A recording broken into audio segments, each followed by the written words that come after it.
So, yun nga.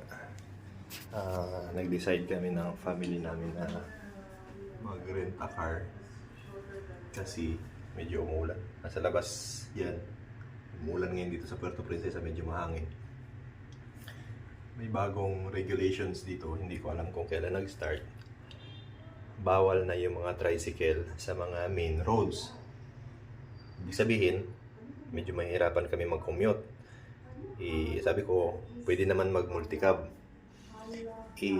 Ang concern sa multicab, hindi naman sa pag-ano, medyo matangkad ako, medyo mahaba yung mga binti ko. Yung nanay namin matangkad, yung kapatid ko matangkad. Nag-disagree siya. Sabi niya, kuya, nahirapan tayo dyan sa multicab kasi yung mga tuhod natin, makakabangga tayo ng ibang passengers. What if mag-rent a car na lang tayo? So, ayun na nga. May nakausap na ako kanina. Natawagan ko na, i-deliver na lang yung sasakyan dyan sa baba. And then, go na kami. Update ko kayo pag halimbawa nandito na yung sasakyan. So, ayun na nga yung sasakyan sa baba. Tumawag na yung yung nakausap ko kanina, contact. Babain ko muna. Ayun. Pababa na nga ako kasi tumawag na yung may dala ng sasakyan.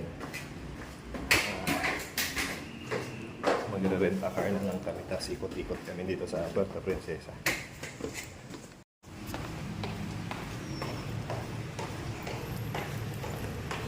Ito.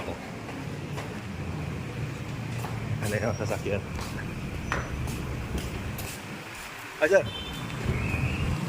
Ito yung sasakyan. Nice. Sir, good afternoon. Ako, sir. Sir, ano po pangalan? Bad, sir, bad. Sir Buds, okay lang video ko kayo para i-share ko kasi social media to eh. Ganon din likewise kanina kay Sir Nel, kaya siya po yung nakontak ko.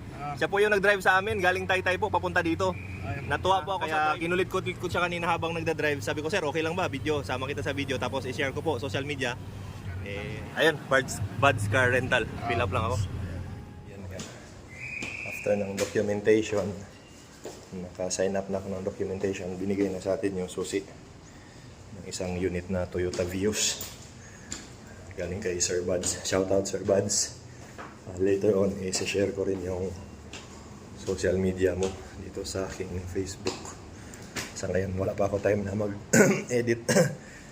Meron ka naman po binigay sa akin na calling card. Yun na lang po maging reference ko mamaya. Salamat. Check nyo gas? Sige, sir. Okay din. Idagdag ko lang to sa video ko. Turnover unit kay Sir Buds. Ayan. Self-drive or with driver, pwede.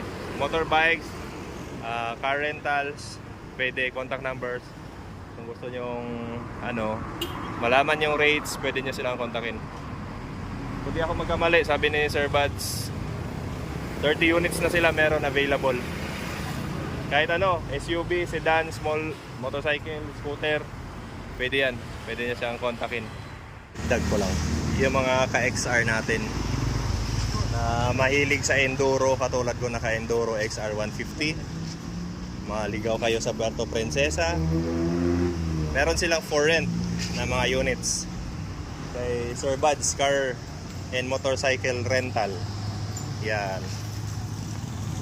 Affordable yan. Nasa mga... Magkano po, sir? Enduro? 800, sir. Nasa 800 pesos ang 24 hours.